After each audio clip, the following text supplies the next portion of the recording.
hapa.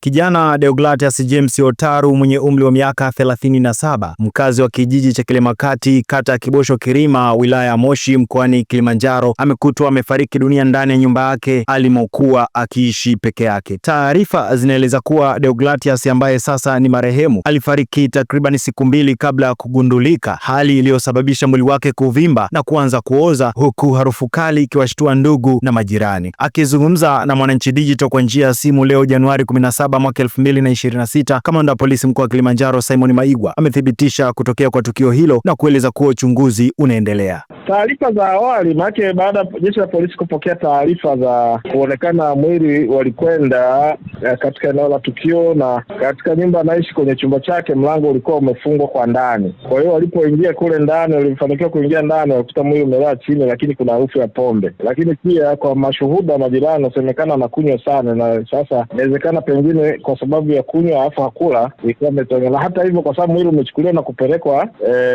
KSMC kwa uchunguzi, tuonyesha chanzo cha kifo chake ni cha kawaida au ni nani. Lakini kwenye taarifa za awali inaonekana ni mtumiaji wa kinywaji, bila wakati mwingine pengine alikuwa hajara.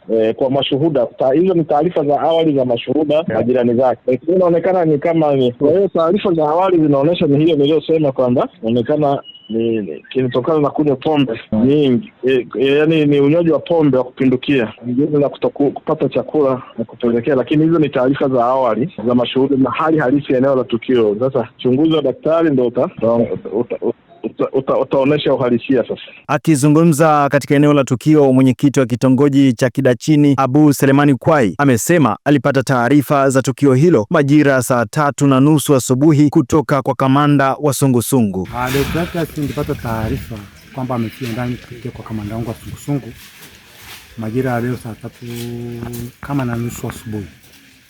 Nilifika eneo la tukio, na nilipofika eneo la tukio niliambia familia mmeshachukua hatua gani kwa ajili ya kule polisi, ili niweze kuwasiliana na polisi. Akaniambia tayari nimeshamtuma ndugu kule polisi kutoa taarifa, kwa muda wote polisi watapanda kwa ajili ya kuja kufanya taratibu.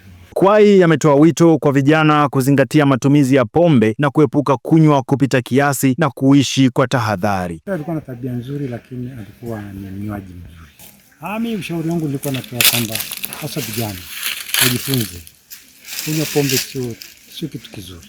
Kunywa pombe ya kiasi. Pia wakati unaishi nyumbani, hata kama mko wawili, lazima hata kama wakati unatoka mwalimu, je, mwenzangu ameamka? Ili wakati unaondoka upate taarifa kama mwenzako anafanya nini, amelala salama au anaumwa. Tabia kulala ndani mwenyewe sio tabia nzuri. Maana bwana angeweza akapona endapo alikuwa na mtu mbaya.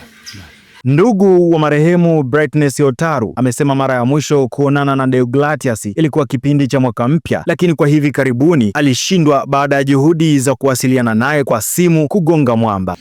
Kwa mwanzo alikuwa anaishi na mke wake na watoto, basi waligombana. Kwa hiyo mwanamke anakaa kwao, ila huwa anakuja mara moja. Ila kwa maelezo ya anko mwenyewe anasema kwamba ajambo hiyo baada ya kuona alipoamka leo akaona taa zipo kuanzia jana. Kwa hiyo kabidi leo kwa asubuhi afanye taratibu ile azime taa. Baada ya kugonga mlango mara nyingi kuona kimya, ikabidi azunguke dirishani. Kuzunguka dirishani, kusukuma dirisha na akamwona ndugu yake chini ya mlango. Marehemu ni classmate wangu. Tumesoma pamoja na mjirani wa karibu. Rafiki ya mwisho nimeona naye Jumatano. Kwanza kifo chake sana kimenisikitisha sana kama classmate wangu. Mpaka dakika hapa nilipo sijaamini kwamba amefariki, lakini ni kazi ya Mungu, ina makosa.